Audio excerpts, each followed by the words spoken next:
বন্ধুরা, সোনার জন্য আর দোকানে যেতে হবে না। মানে এটা বাড়িতেই তৈরি করে নিতে পারবে। আর সেটা কিভাবে সম্ভব বা কিভাবে করতে হবে, অবশ্যই তার জন্য পুরো ভিডিওটা দেখতে হবে। আজ আমি যে টিপসগুলো বা যে ভিডিওটা তোমাদের সঙ্গে শেয়ার করতে যাচ্ছি, সেটা মহিলাদের জন্য কিন্তু অত্যন্ত প্রয়োজনীয় হবে। আর হ্যাঁ, ভিডিওটি শুরু করার আগে তোমাদেরকে কিছু বলতে চাই। ভিডিওটি যদি তোমাদের ভালো লেগে থাকে তাহলে অবশ্যই সবার মাঝে বেশি বেশি শেয়ার করো, ঠিক আছে? চলো তাহলে দেরি না করে ভিডিওটি শুরু করা যাক।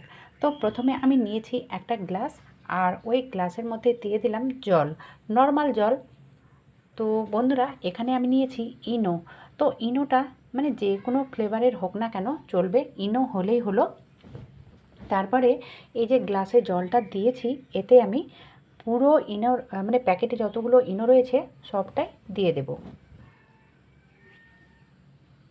তো আমি গ্লাস ভর্তি করে জল নিইনি, কারণ গ্লাস ভর্তি করে জল নিলে সেটা কিন্তু বাইরে চলে আসবে। তো অবশ্যই সেটাও মাথায় রাখতে হবে। গ্লাস ভর্তি জলে যদি ইনো দেওয়া হয় তাহলে কিন্তু নিচে পড়ে যাবে, আর অবশ্যই আস্তে আস্তে দিতে হবে। এবারে চলো এই জলটা কী কাজে লাগবে আর কিভাবে আমরা কাজে লাগাবো। এই যে সোনার গয়নাগুলো, মহিলাদের কাছে যে সোনার গয়নাগুলো থাকে, তো অনেক সময় কি হয়, অনেক সময় কি এটা হয়েই থাকে, ময়লা হয়ে থাকে। কিন্তু ব্যাপার হচ্ছে, ময়লা হয়ে গেলে না সেটা পরতেও ভালো লাগে না। আর এটার জন্য দোকানে যেতে গেলে অবশ্যই চলে যেতে পারবো দোকানে, কিন্তু ব্যাপার হচ্ছে কি জানো তো, দোকানে নিয়ে গেলে বারবার যদি সোনার দোকানে নিয়ে যাই তাহলে কিন্তু তারা অ্যাসিড দিয়ে পরিষ্কার করে, আর সেক্ষেত্রে সোনাটা ক্ষয় হতে থাকে। তো কেন ক্ষয় হতে দেব যখন নিজেরাই করে নিতে পারবো। গ্লাসে যেহেতু মানে বালাগুলো ঢুকতো না, সে কারণে আমি বাটিতে ঢেলে নিলাম সেই মানে ইনো দেওয়া জলটা, আর ওতে আমি সেই গয়নাগুলো ওতে ডুবিয়ে দিলাম। 1 থেকে 2 মিনিট, বেশি মানে রাখার প্রয়োজন নেই, 2 মিনিটই যথেষ্ট। এবারে চলো আরও একটা রেমেডি তৈরি করতে হবে, যার জন্য এক্সট্রা করে বাজার যেতে হবে না। এগুলো প্রত্যেকের ঘরে ঘরেই থাকে, সবসময়ই অ্যাভেলেবেল থাকে। যেমন ধরো টুথপেস্ট, যে কোনো টুথপেস্ট তোমরা দিতে পারো। আমি এখানে মানে কোলগেটের ব্যবহার করেছি। আমাদের কাছে যে টুথপেস্ট আছে সেটাই দেবে। তারপরে ওতে দিয়ে দিলাম 1/2 চামচ মতো শ্যাম্পু, ঠিক আছে? মানে একেবারে অল্পই লাগবে শ্যাম্পু। আর 1 ভাগ দিলাম লেবুর রস। তো পুরোটাই লাগেনি, আমি 1 ভাগ থেকেও কম দিয়েছি। এবারে এই সবগুলোকে ভালোভাবে মিক্স করে নিতে হবে। তো তোমরা দেখেই বুঝতে পারছো একেবারে ক্রিমের মতো হয়ে যাবে। চলো এটাকে এবার সাইডে রাখছি। এবারে ওই যে মানে ইনো দেওয়া জলে গয়নাগুলো ডুবিয়ে রেখেছিলাম 1 থেকে 2 মিনিট, তার থেকে বেশি রাখার দরকার নেই। তো যাই হোক, বেশি হয়ে গেলেও কোনো সমস্যা নেই। তো এবারে এগুলো মানে জল থেকে এগুলোকে তুলে নিলাম। তুলে নেওয়ার পরে যেটা করতে হবে, মানে পরের প্রসেসটা অবশ্যই করতে হবে, ঠিক আছে? তো এই গয়নাগুলোকে এইভাবে রেখে দিতে হবে। আর একটা ব্রাশের সাহায্যে ওই যে ক্রিমটা আমি তৈরি করলাম টুথপেস্ট আর লেবু আর শ্যাম্পু দিয়ে, তো হালকা হাতে এটাকে এইভাবে মানে ঘষা দিতে হবে। অত গায়ের জোর দিতে হবে না, হালকা হাতেই করতে হবে। হালকা হাতে করলেই যথেষ্ট। কয়েক সেকেন্ড করার পরেই দেখবে এটা মানে এতটাই চকচকে হবে, মানে নতুন থেকেও নতুন হয়ে যাবে, ঠিক আছে? তোমরা এভাবে করে দেখবে, করার পরে আমাকে কমেন্ট করবে। তো খুবই ভালো একটা পদ্ধতি, যার জন্য আমাদেরকে দোকানে গিয়ে টাকাও খরচ করতে হবে না, আর যাওয়ার জন্য কোনো ঝামেলাও হবে না, আর সোনাটা ক্ষয়ও হবে না। তো এখানে মানে সব দিক থেকেই আমাদের সুবিধে হচ্ছে নিজেরাই যদি করে নিতে পারি। বন্ধুরা, যতই পুরনো গয়না হোক বা যতই কালো হয়ে যাক না কেন, তোমরা এভাবে করে দেখবে, মানে 2 মিনিটের মধ্যে এতটাই চকচকে হবে, মনে হবে যে এক্ষুনি দোকান থেকে নিয়ে এসেছি, ঠিক আছে? তোমরা এভাবে করে দেখবে। আমি তোমাদের এখন লাইক করতে বলছি না, তোমরা করে দেখবে, তারপরেই লাইক করবে, কমেন্ট করে জানাবে যে কেমন হয়েছে।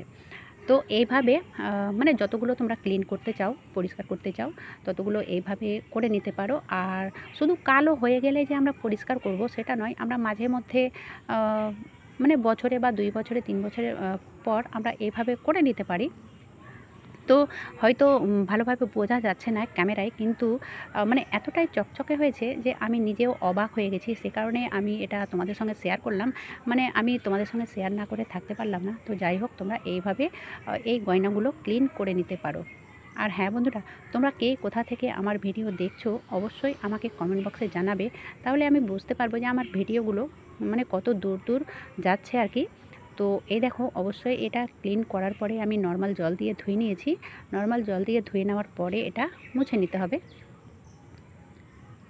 তো হয়ে গেল ক্লিন বিনা খরচে। চলো এবার দেখে নেওয়া যাক পরবর্তী টিপস। তো এই যে তালা, বর্ষার দিনে একটু আধটু জল যদি ছিটা পড়ে তাহলে কিন্তু জং লাগে, আর মানে লাগলে খুলতে চায় না, খুললে আবার লাগতে চায় না, এরকম সমস্যা হয়ে থাকে তালার সঙ্গে। তো বন্ধুরা, এই যে জং লেগে গেছে একেবারে, মানে যা তা হয়ে গেছে, তো ওই যে আমি টুথপেস্ট আর শ্যাম্পু আর লেবু দিয়ে যেটা তৈরি করেছিলাম সেটা কিন্তু থেকে গেছে। তো সেটা আমি এমনি এমনি ফেলবো না, আমি এই তালাটাকে ক্লিন করে নেব। তাহলেই দেখবে এই তালাটা না এই সলিউশন দিয়ে ক্লিন করলে একেবারে চকচকে হয়ে যাবে, মানে কোনো জায়গায় জং লেগে থাকবে না, আর হাতও দিতে ভালো লাগবে। তো তোমরা অবশ্যই এই সলিউশনটা তৈরি করে এই সব কাজগুলো করে নিতে পারো। কারণ এই যে টুথপেস্ট আর লেবু আর শ্যাম্পু দিয়ে যেটা তৈরি করলাম এটা কিন্তু অনেকটাই পাওয়ারফুল। আর এটা আমি ব্রাশ দিয়ে এইভাবে ঘষে নেব, আর যেখানে মানে চাবিটা ভরছি, লক করছি, সেই জায়গাতে আমি সেলোটেপ দিয়ে দিলাম। যদি সাবধানের সঙ্গে করো তাহলে সেলোটেপ দেওয়ার কোনো প্রয়োজন হবে না, যদি দিয়ে দাও তো বেশি ভালো হবে। তো এটা জলে ডুবিয়ে ধুতে হবে না বন্ধুরা, কোনো মতেই না। তো নরম কাপড় দিয়ে মুছে নিয়েছি। নরম কাপড় দিয়ে মুছে নেওয়ার পরে অবশ্যই শুকনো কাপড় দিয়ে মুছে নিতে হবে। তো আমি সুতির কাপড় দিয়ে মুছে নিয়েছি। আর এই দেখো বন্ধুরা, একেবারে চকচকে হয়ে গেছে, মানে মনে হচ্ছে না যে এতটা জং লেগেছিল। ঠিক আছে, তারপরে দেখো এই যে মানে লাগা খোলার সমস্যা, এই সমস্যাটা হলে আমাদের বিরক্ত লাগে আর সময়টাও অনেক লেগে যায়। তো সেটার চিন্তা আজ থেকে দূর, কারণ এই যে ভ্যাসলিন তো প্রত্যেকের ঘরেই থাকে। তো আমি নিয়েছি বার্ডসে যেহেতু মানে তুলো লাগা থাকে সে কারণে এটা নিলাম। আর এই যে ঘাটগুলো রয়েছে এই ঘাটগুলোতে এইভাবে ভ্যাসলিন লাগিয়ে দিতে হবে। তো এই বার্ডসটা নেওয়ার কারণ হচ্ছে এই যে ফুটোটা রয়েছে এর মধ্যে দিতে কিন্তু সুবিধে হয়। তো অবশ্যই এইভাবে ভ্যাসলিন লাগিয়ে দেবে। এইভাবে ভ্যাসলিনটা যদি মাঝে মাঝে লাগানো হয় তাহলে দেখবে এটা মানে সব সময় ফ্রি হয়ে থাকবে, কোনো সময় জ্যাম হয়ে থাকবে না আর কি, জ্যাম হবে না বা জং লাগবে না। এরকম যদি করে থাকি তো আমাদের মানে মহিলাদের কাছে সময়ের অভাব হয়ে যায়, সেই কারণে আমরা এই কাজগুলো করতে পারি না। তবুও বন্ধুরা, মাঝে মধ্যে যখন আমরা ফ্রি থাকবো তখন এই কাজগুলো করে নিতে পারি। তো শুধু তালাই দিলে হবে না, চাবিতেও দিতে হবে। তো ভ্যাসলিনটা আমি চাবিতেও লাগিয়ে নিলাম, তাহলে কী বলো তো, ভেতর পর্যন্ত সেটা কিন্তু ফ্রি থাকবে। এই দেখো ভীষণই একেবারে মানে ফ্রি হয়ে গেছে আর কি। তো তোমরা এইভাবে তালাটাকে ফ্রি করে নিতে পারো। চলো এবার দেখে নেওয়া যাক পরবর্তী টিপস। তো ওই যে রেমেডিটা আমি করেছিলাম তো সেটা কিন্তু এখনও রয়েছে। ঠিক আছে, তো আমরা নিজেদের জন্য সময় বার করতে পারি না। আর আমার ব্যাপার হচ্ছে কি, আমার হাত দুটো তো সবসময় তোমাদের কাছেই থাকে, তাই না? সরি বন্ধুরা, মজা করলাম। কারণ যে আমি ভিডিওগুলো আপলোড করি তো এই হাত দুটোই তোমরা দেখতে পাও, সে কারণে আমাকে মাঝে মাঝে এই হাতটাকে অবশ্যই মানে ডিপ ক্লিন করতে হয়। তো ডিপ ক্লিন বলতে এই যে নখের জায়গাটা কী হয়, রান্নাবান্না করতে করতে হলুদ কিংবা ময়লা জমে যায়। তো আমরা যদি এইভাবে মাঝে মাঝে এই সলিউশনগুলো করে থাকি, শুধু যদি টুথপেস্ট দিয়েও করে থাকো তবুও কিন্তু এটা চকচকে হবে। আর এই যে আঙুলের গিরাগুলো রয়েছে সেগুলো অনেক সময় মানে অনেকের দেখতে পাওয়া যায় যে কালো কালো স্পট জমে থাকে। তো সেই আঙুলের গিরাগুলো কিংবা পায়ের নখ বা পায়ের যে গোড়ালির জায়গাটা কালো হয়ে থাকে, তো সেই জায়গাটাও তোমরা এইভাবে ব্রাশ দিয়ে ক্লিন করে নিতে পারো। একটুখানি লেবু, একটুখানি শ্যাম্পু আর ওই যে টুথপেস্ট দিয়ে ক্লিন করে নিতে পারো, তাহলে দেখবে একেবারে চকচকে হয়ে থাকবে হাত পা। আর অবশ্যই এটাকে মানে দেওয়ার পরে নর্মাল জল দিয়ে ধুয়ে আর যে ক্রিম বা বডি লোশন তোমরা ব্যবহার করো সেটা লাগিয়ে দেবে, কিংবা সবথেকে ভালো হবে নারকেলের তেল। তো নারকেলের তেল যদি একটুখানি লাগিয়ে দাও তাহলে দেখবে মানে নিজেকে এতটাই ভালো লাগবে, মানে কী বলবো বলে বোঝাতে পারবো না। এবারে বন্ধুরা ব্যাপার হচ্ছে ওই যে লেবুটা আমি কাট করেছিলাম তো পুরোটা লাগেনি, মানে অর্ধেকটারও কম লেগেছিলো। তো আমি এটাকে এর মধ্যে সেট করে দিব টুথপিক দিয়ে। ঠিক আছে, তো কেমন লাগলো বন্ধুরা? ভালো লাগলে বেশি বেশি সবার মাঝে শেয়ার করো, আর যারা সাবস্ক্রাইব করোনি সাবস্ক্রাইব করে নিও। আজকের মতো এখানেই শেষ করলাম।